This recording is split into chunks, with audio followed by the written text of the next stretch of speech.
I'm Jill Sinclair. I'm an executive coach, author, TEDx, and keynote speaker. And I'm absolutely honored that Prezi's asked me to present to you a session on how to effectively lead teams remotely. Because as we know, when COVID hit, most businesses that weren't an essential service have their employees now working from home. So now the businesses are getting all juicy and they're thinking, well, we can save money this way because if our staff doesn't have to come into the office, then we're not going to have a lease of that big space. We're not going to have to rent. We're not going to have the maintenance. So there's a lot of considerations there.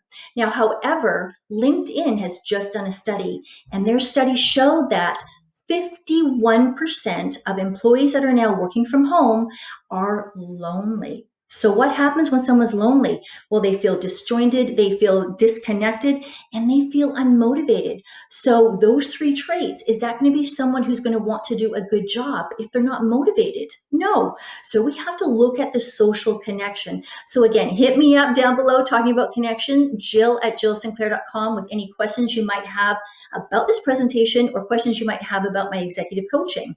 And also, you can look me up at jillsinclair.com. So let's get into this and talking about what is important to have and to know when you're leading a team remotely. Well, first of all, it's about the connection. And where does the connection come from? Communication. Now, communication is not projecting, it's not sounding out. It's all about the sharing and understanding of information, because you can't just beak it out there and hope it lands properly with someone. You have to ensure that they understand it.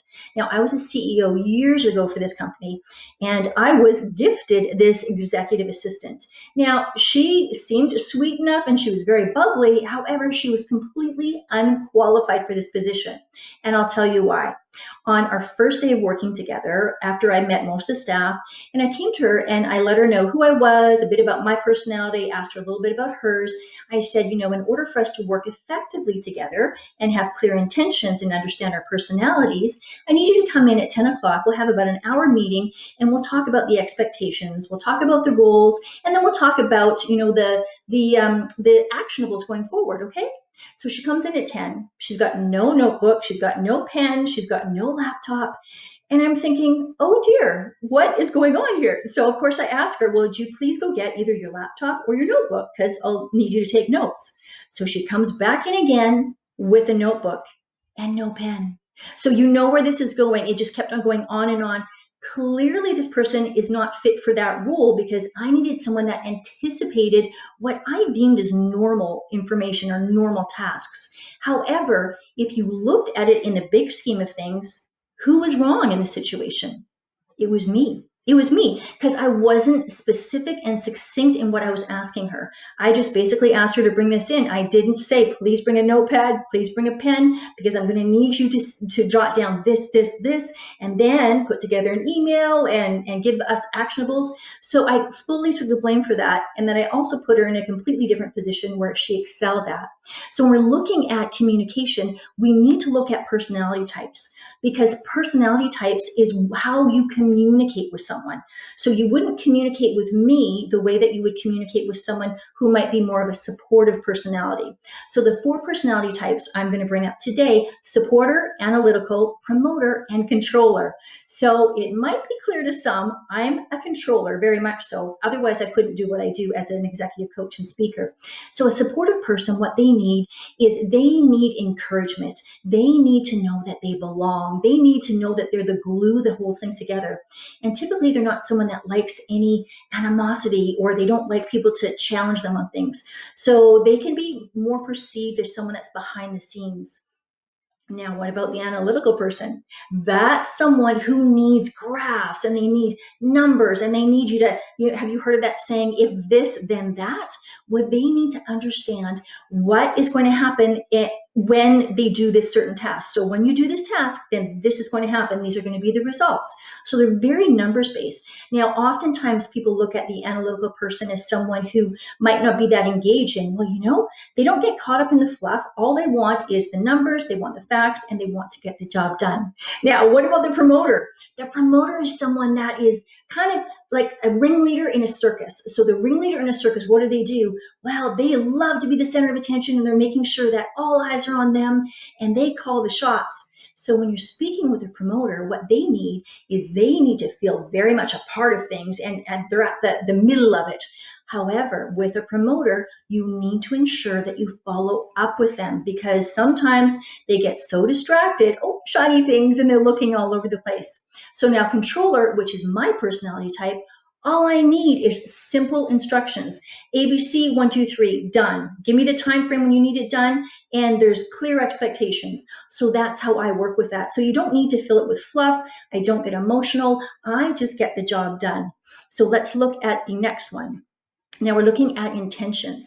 So with intentions, you have to understand what is the intention behind the meeting. So typically everyone's doing the Zoom meetings, the WebEx, some people are even still doing Skype. So what is the intention of the meeting? When is the meeting going to happen? When is it going to happen in the time zones? Do you have a company that is worldwide? Do you have a company that now you have your employees staggered work shifts? Because maybe that person is not a morning person, and now you've allowed them to do an afternoon shift. So what are the time zones? Don't assume anything. Please make sure that you get your team together and be definitive in your when that's going to happen. And again, what's it going to be about? What is exactly going to be about, so people know what to expect and they can prepare for it. And then who is going to be leading the meeting? Is there going to be someone else that needs to be brought forward? Is it going to be, you're going to have a guest speaker? You're going to have someone on the team that's going to be presenting? Be very clear with that. And then how is that going to translate? So how is that information, and how long is it going to be? How long is a meeting going to be? Oftentimes what happens is people say, oh, I just slot that down for an hour's time. And, we don't usually hit that, but, it's kind of willy-nilly. That's not a way to run a meeting. You want to be exacting, because what you want to do is you want to respect your employees and respect their time. And in turn, you want to respect your time as well. So making sure you're very specific with your intentions. And now the last one is about expectations. Very similar to intentions in a lot of ways, but with expectations, we're going to go even deeper into that. So who is responsible for what? I'm going to use the bread analogy. There's a lot of COVID bakers right now. So say you are a bakery and you've come up with this brand new bread. Well, who's the person who came up with the bread? Is it Brad that's come up with the bread? Well, then we're going to task him with that. So what's he going to need? What ingredients is he going to need? Does he need other resources? Does he need a new recipe? What does he need to accomplish this task? And also, how is it going to be accomplished? Does he need more resources? Does he need another teammate to help him? How will this task be accomplished? And when is it due? Timestamp that. When is that due? Because very necessary. You can't expect someone, if you give them a task on a Monday, to have it completed by Friday if you haven't asked them that. So again, being very, very clear with your communication. Now, in regards to looking at what people are needing right now with the communication, first of all, it's the human connection.